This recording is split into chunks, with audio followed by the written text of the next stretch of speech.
Decisão de juros no Brasil, recessão econômica nos Estados Unidos, inflação abaixo do esperado por aqui e ainda a agenda da semana nas principais economias do mundo.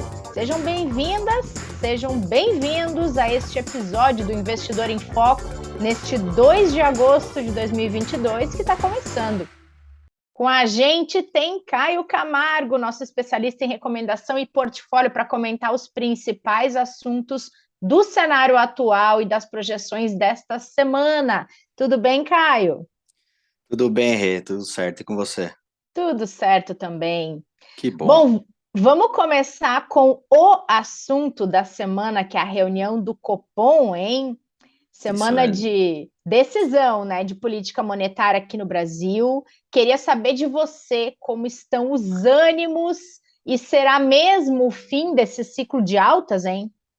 Essa é a pergunta da semana, né? Em relação ao dado, assim, o mercado é mais consensual, né? Espera-se um aumento ali de 0,50. Acho que a surpresa viria se viesse algo diferente.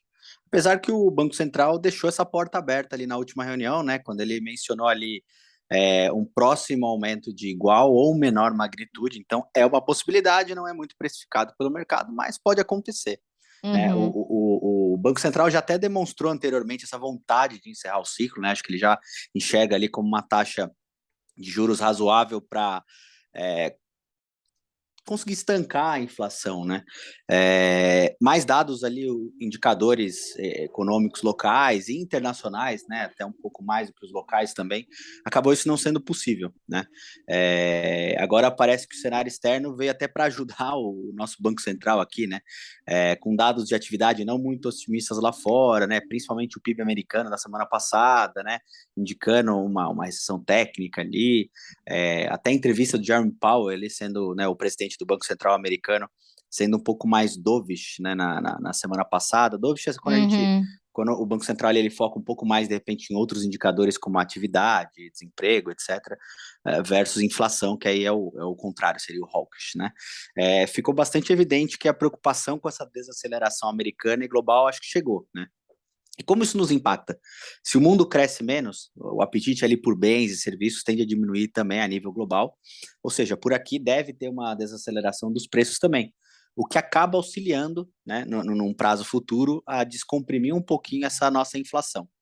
Além disso, o nível de juros que a gente tem hoje, né, e pelo tempo que a gente já vem subindo a nossa Selic, a gente já está bastante à frente de outros bancos centrais mais envolvidos, como Estados Unidos e Europa, por exemplo, né, zona do euro. O impacto dos preços de atividade ele deve começar a ficar mais claro, né, esse impacto dos juros na atividade e nos preços. Então, podemos dizer que sim, né, estamos próximos a um fim ali de ciclo de alta na Selic. Resta descobrir se o Banco Central brasileiro está realmente enxergando esse cenário. O que eu posso adiantar, assim, vendo, né, os dados de mercado, não só Uhum. indicadores econômicos, mas, por exemplo, quando a gente olha ali a taxa de juros futura, é como os investidores estão enxergando a taxa ali para frente, né? Da última vez que eu estive aqui, umas 2 semanas atrás, o comportamento da curva era né? A gente estava vendo ali o janeiro 23, né? Que seria o vencimento ali no dia 1º de janeiro do ano que vem, cotado ali aproximadamente 13,9. Isso quer dizer que a média do que o mercado estava operando ali era entre 13,75 e 14 para uma Selic, né? Então ela Sim. estava ali de 13,90. Hoje ela já está em 13,78, ou seja, acho que os investidores estão cada vez mais próximos do 13,75, mais do que outra taxa. Então, indicando que realmente, possivelmente, pode ser o fim do ciclo. E quando a gente expande um pouquinho esse prazo para o vencimento de julho de 2023, o mercado precificava ali 14,12, ou seja, até mais altas ali no ano que vem. Isso já retornou também e está em 13,74 hoje, tá? Então, realmente, acho que o mercado já está enxergando que talvez se vier um 0,25 agora, possivelmente tenha mais um 0,25, ou se vier meio, é possível que encerremos o ciclo de alta na Selic por aqui, por enquanto. Boa. Agora, queria entrar um pouco mais no detalhe de duas questões que você trouxe. Você falou da Legal. inflação local e você falou um Uhum. pouquinho também da questão dos Estados Unidos. Vou começar com a inflação, que tem mais a ver ainda com o Copom, que está fazendo Legal. todo esse movimento, né, nessa tentativa de conter a inflação. Aí, Perfeito. Caio, Na semana passada, o tão esperado ali IPCA 15 de julho veio em 0,13%, uma alta, Uhum. porém menor do que o mercado esperava. Aí queria saber de você se esse resultado ele cai na conta da redução dos impostos dos combustíveis, energia e outras coisas, ou se Uhum. ele tem contribuição real de desaceleração da inflação. Legal, é isso aí. Infelizmente, por enquanto, não vou trazer boas notícias, não é algo para se comemorar ainda, né? O IPCA 15, ele é tido ali como uma prévia, né? Porque ele pega parte do mês de junho, parte do mês de julho, no caso, né? Dos dias 15 ao 15, mais ou menos. E realmente ele veio ali abaixo do esperado, né? O 0,13 que você falou. Até no acumulado de 12 meses, perdeu um pouco de tração também, né? As projeções eram de 11,4, 41 e veio 11,39. Então, para quem olha o número isoladamente, assim, ele fala, pô, legal, né? Desacelerou a inflação. Mas, né, quando a gente vai abrir mais esses números, né, vai olhar mais com uma lupa ali nos indicadores e tal, temos um pouco a comemorar, talvez, porque a gente vê, né, uma diminuição, por exemplo, dos 9 grupos que são analisados ali, né, de produtos e serviços pelo IBGE, 6 tiveram em alta em julho. É um número expressivo, mas comparado com outros meses, diminuiu, né? Uhum. A gente olha também o índice de difusão, né? O núcleo continua bastante pressionado, que é quando a gente tira os itens mais voláteis, como alimentação e coisas assim, a gente ainda vê uma inflação mais persistente, perdendo um pouco, talvez, o ritmo ali, mas ainda alta. E esse índice de difusão é quando a gente analisa todos os itens, qual é o percentual deles que subiu. Então, se todos subiram, 100% subiu. Né? No caso, a gente teve também uma desaceleração de 75% que subiu no mês passado, dessa vez foram 68%, mas quando a gente olha a média histórica do índice de difusão, ela foi bem acima, ainda está acima ali nos últimos, do que a média histórica dos últimos 5 anos. É, realmente o preço os preços administrados, né, esse alívio no IPCA 15 veio exatamente disso. Então, realmente foi a questão da desoneração tributária, quando a gente olha ali, né? Por exemplo, gasolina caiu 5% no mês, etanol caiu 8%, energia elétrica caiu 4,61%. Então, quando a gente olha esses números, né, foi justamente o que foi mexido, né, na questão da tributação que teve essa melhora. Mas aí quando a gente olha a outra ponta, né, o que subiu bastante. Por exemplo, o leite subiu mais de 22% no mês, de um mês para o Sim. outro, né? Derivados de leite, queijo e outras coisas, manteiga, subiu também ali entre 4% e 5%. Alimento subiu, comer fora está mais caro, comer dentro de casa está mais caro, ou seja, não tem muito onde escapar. Acredito que nos próximos meses a gente comece a ver, de repente, uma desaceleração, sim, pelo efeito de juros, mas daqui até o fim do ano, a gente vai ver mais o impacto da questão dos tributos do que, eventualmente, uma melhora real da inflação.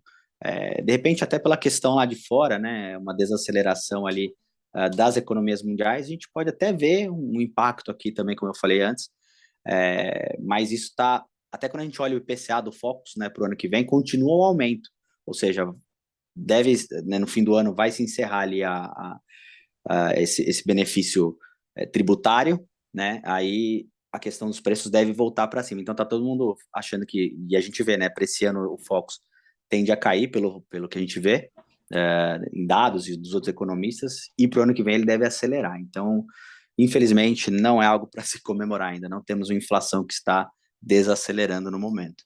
Ainda não é o sinal do ciclo de alta de juros, né, Caio? Exatamente, ainda até porque essa alta de juros ela demora algum tempo para a economia, né? Quando ela vai aumentando, não é que o impacto é agora.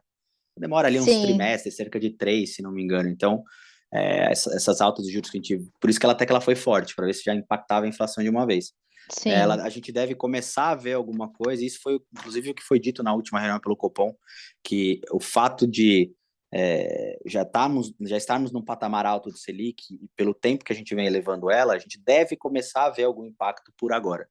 Né? Então, quem sabe para as próximas eu trago aqui boas notícias em relação à Boa. inflação. Muito bom. Bom, aí o outro assunto que eu queria falar com você você tocou um pouco a respeito da questão do Federal Reserve, do aumento da taxa de juros por lá também, da recessão econômica nos Estados Unidos.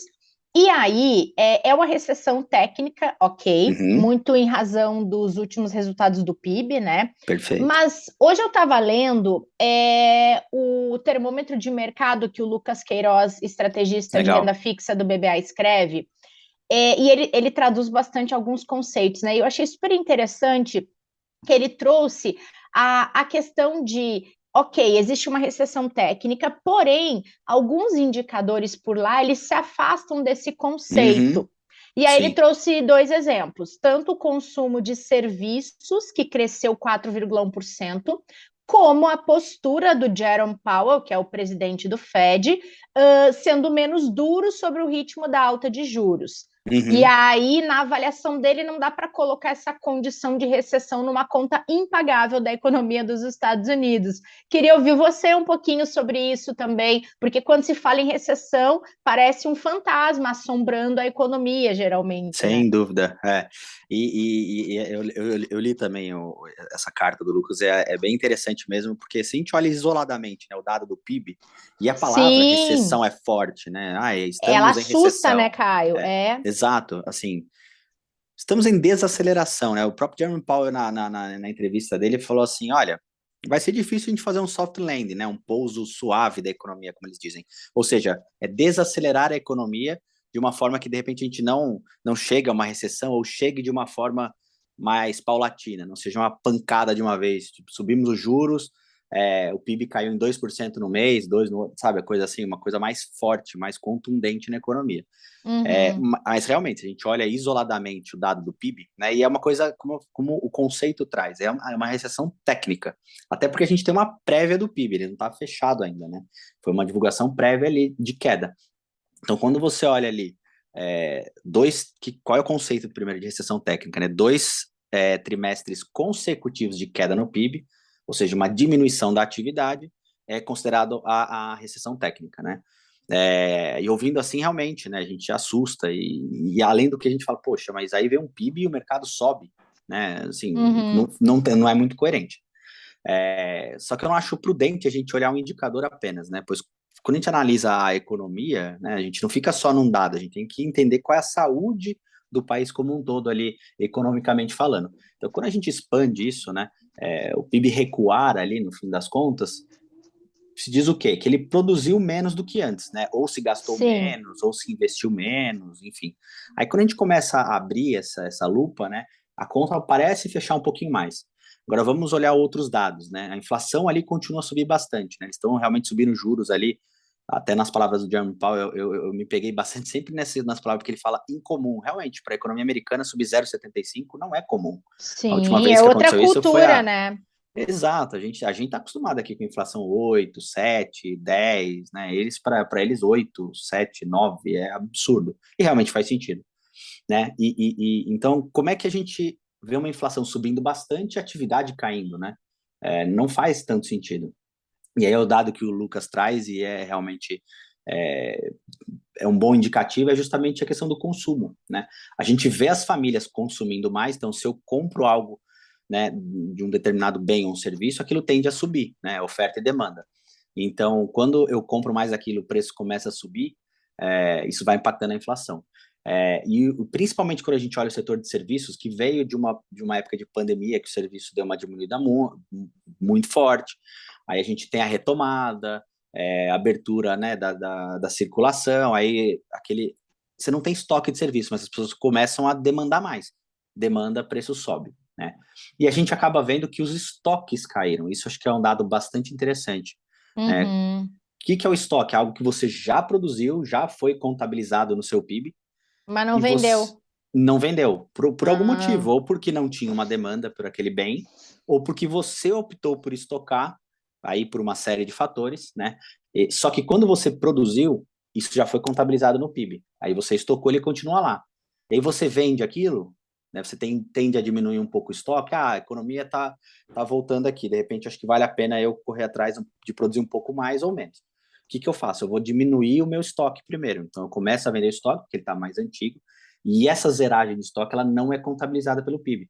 Então, parte dessa recessão técnica, né, ou parte desse dado do PIB mais negativo, é explicado também pela questão do estoque. Aí quando a gente também começa a expandir, né, a taxa de desemprego lá continua muito baixa, né? Eles estão em pleno emprego há muito tempo.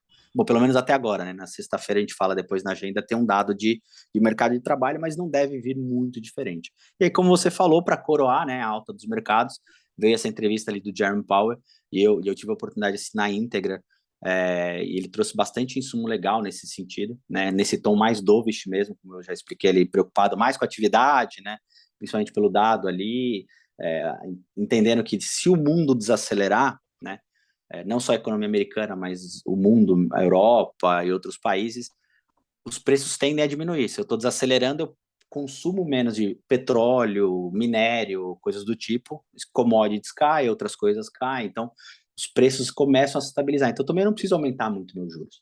Né? Então, ele reafirmou que o 0,75 aconteceu, é discutido, ele não acha que deve acontecer de novo, tá? Ele acha que o patamar que a Fed Funds Rate está entre 2,25 e 2,50 já é considerado neutro na ótica do Banco Central, tá? E dessa forma a política monetária ficará, nas palavras dele ali, moderadamente restritiva, ou seja, ele deve aumentar sim, mas num pace, num ritmo um pouco menor. Aí, nesse sentido, a intensidade desses apertos deve depender de dados, ele trouxe isso também, ou seja, eles vão olhar mais para a economia, né, até pelo momento que a gente vive nessa questão de desaceleração global.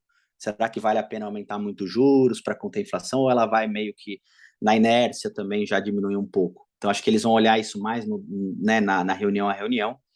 E acho que ele tem uma frase dele ali que eu achei bem interessante. Ele falou: provavelmente será apropriado moderar esse ritmo, ou seja, 0,75 é pouquíssimo provável. Até tem alguns estudos, né, que mostram as probabilidades ali. A probabilidade de meio aumentou quase para 80 e poucos por cento, versus antes estava meio dividido. Então, no fim, o Jerome Powell optou por, na sua entrevista, né, e a discussão da autoridade monetária ali, eles optaram por não oferecer uma sinalização, estavam fazendo isso, né? Vai ser 0,75 para a próxima, vai ser meio. Ele afirmou que vai depender de reunião para reunião. Eles vão discutir na reunião para sim dar a taxa de juros. Justamente acho que para analisar esses dados. Então, assim, ele reafirmou o compromisso, sim, de combate à inflação. A meta lá é de 2, né? Então, o foco deles é trazer a inflação para 2%. E esse pouso suave, né, que eu comentei, que ele reforçou ali que não é algo tão certo e se tornou ali mais desafiador pelo cenário hoje. Destacando ainda que há sinais, né, e depois veio no PIB confirmado ali um dia depois, dessa perda de fôlego na atividade, mas ele nega que o país está em recessão, apesar do dado de recessão técnica. Justamente ele Uhum, trouxe esses outros dados. Vamos olhar para outras coisas. claro. Emprego, enfim, tudo isso que a gente já falou aqui. Então, ele veio para jogar pá de cal, ali, digamos assim, né? Nesse temor dos mercados. Por isso que tudo subiu de lá para cá. Né? Claro. Não, tá certo. É legal a gente não olhar, como você mesmo falou, fato isolado, né, Caio? Tem tanta coisa que faz parte dessa engrenagem que não dá Sim, para olhar para um indicador ou para um fato só e tirar conclusões a partir somente disso, né? É muito mais complexo que isso quando a gente está falando de economia. exatamente. Tem muita variável hoje em jogo, né? É o que eu É, falo ultimamente. O mundo é muito interconectado. Então, um acontecimento, o conflito na Europa, né, por exemplo, é algo que é bastante local, é na Ucrânia, Rússia, né? Mas daí eles são exportadores de soja, trigo, de commodities, né? Agrícolas principalmente, aí tem a questão do gás, do petróleo, aí é commodities. Então, assim, a gente estava vindo de uma pandemia, né? Tava voltando ao normal, assim, e aí acontece um conflito que impactou o mundo todo novamente. Essa inflação também é fruto disso. Então, é difícil, né, a gente olhar um fato isolado e hoje em dia e sair atrás dele. O termo é. assusta, mas vamos olhar para as outras coisas que o cenário não é tão complicado assim, né? Quando a gente olha quando a gente expande um pouco mais o que a gente está enxergando, né? Claro, com certeza. Bom, antes da agenda, queria que você explicasse um pouquinho para a gente o que significa na prática a queda dos PMIs da zona do euro e do Reino Unido aos menores patamares em 25 meses. Sim. Reforça um pouco o cenário de alta de inflação por lá também? Mais um pouco na questão da atividade, né? O PMI, que é o índice de compra dos gerentes industriais, né? Basicamente ele para Uhum. serviços e indústria também. Ele busca antecipar um pouco como está a atividade, porque a atividade é o bem já produzido, né? O PIB. É Sim. algo que já foi produzido, já foi contabilizado. Quando a gente olha o que o gerente da indústria está comprando de insumo, você tem uma espécie de termômetro ali de como está a economia ou como ela vai ficar daqui para frente, né? Uhum. 25 meses, se a gente bem lembrar, foi ali bem no comecinho da pandemia, né? Que aí realmente fechou tudo, lockdown no mundo inteiro, as indústrias fecham, e aí esses PMIs caíram fortemente. Aqui a gente já está vendo um reflexo aqui dessa atividade menor na Europa, tá? O índice industrial ali, o PMI industrial da zona do euro caiu para 49,8 em julho, né? Ficando abaixo da barreira de 50. Esse é um número meio cabalístico, quando ele cai abaixo dos 50, né?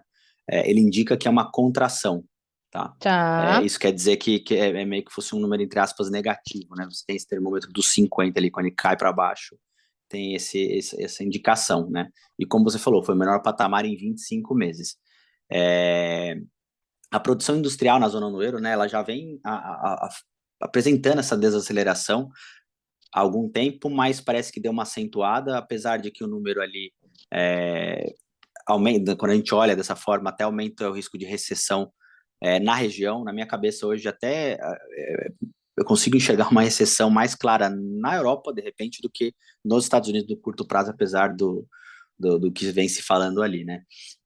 Mas, por outro lado, o índice até veio um pouco acima do esperado, né? O mercado esperava 49,6, não que seja uma grande coisa, mas, enfim, já a expectativa já era ruim para esse número de qualquer Sim. forma. E no Reino Unido ali, que hoje está fora da zona do euro, o PMI recuou para 52,1, também o menor patamar, mas ainda sinalizando uma certa expansão ali da manufatura local. Então, na prática, é mais um termômetro de mercado, né, para indicar essa questão de atividade do que um número que afete alguma coisa, né? Claro, claro. E a agenda, como é que vem? Além da gloriosa reunião do Copom, que tem resultado na quarta-feira, Isso aí. atenções do mercado local voltadas para isso. Tem mais o que para a gente ficar atentos e atentas? Tem balanço, né? A gente está na temporada ali de balanços, então tem Uhum. bastante. Na semana aí a gente tem Bradesco, PetroRio, Ultrapar aqui, né? Lá fora, BP de petróleo, Commerce Bank, Lufthansa, Uber, Airbnb, PayPal, ou seja, bastante balanço interessante aí. Que eles estão vindo bastante mistos, né? Tem algumas empresas vindo positivas, outras não. Então, para quem está acompanhando o mercado um pouco mais, ver uma ação subindo muito, outra caindo muito, principalmente reflexo disso. E dependendo do setor, é interessante que você também tenha um cheiro de como está as indústrias, né? De repente, o serviço um pouco melhor, tecnologia também, mas o industrial caindo. Então, até para somar no desenho de um cenário econômico. Bom, na terça-feira, hoje, a gente tem produção industrial para junho, venda de veículos Brasil também, né, da Fenabrave, de julho. Na quarta, Copom, esse acho que é o dado principal local ali, né? Na Europa, divulgação de desempenho do varejo também, do mês de junho, dado legal ali para a gente entender como é que está a atividade. Quinta-feira, o Banco Central da Inglaterra decide sobre o seu juros local também, a expectativa do mercado é uma alta de 0,25, a sexta seguida, tá? E lembrando que a inflação aí no Reino Unido está acumulando uma alta de 9,4 nos últimos 12 meses, que é a maior taxa ali dos últimos 37 anos. E na sexta-feira, IGPDI de julho, tá? Esperamos uma deflação ali também, principalmente o impacto da questão tributária. Nos Estados Unidos, criação de empregos formais lá, tá? Importante também para a gente entender um pouquinho mais da economia americana. Acho que são os principais dados aqui para a gente acompanhar durante a semana, tá? Tanto lá fora quanto aqui também. Perfeito, Caio. Muita atenção para quem investe, para quem quer investir, né? É sempre importante acompanhar o que está acontecendo, principalmente decisões importantes como essa do Copom. Boa semana para você e obrigada pela companhia hoje aqui. Eu que agradeço. Até a próxima e, assim, temos fortes emoções pela frente, né? A gente achou É... que ia ter um pouco mais de calma. Acho que as coisas se acalmaram, não estão tão complexas como há algum tempo atrás, né? A gente ver dados um pouco melhores, ver as coisas entrando nos eixos, mas ainda bastante cenas dos próximos capítulos aqui, tanto o Brasil quanto lá fora. Então, é isso, pessoal. Temos que esperar essa turbulência passar, que daqui a pouco a coisa volta para os eixos, aí, se tudo der certo. Com certeza. Esperamos que sim. E obrigada a todo mundo que acompanhou esse episódio aqui comigo e com o Caio. A gente está de volta na quinta-feira. Tem episódio de quinta. Esperamos vocês aqui na sua plataforma preferida de podcast, neste canal do Investidor em Foco. Até lá.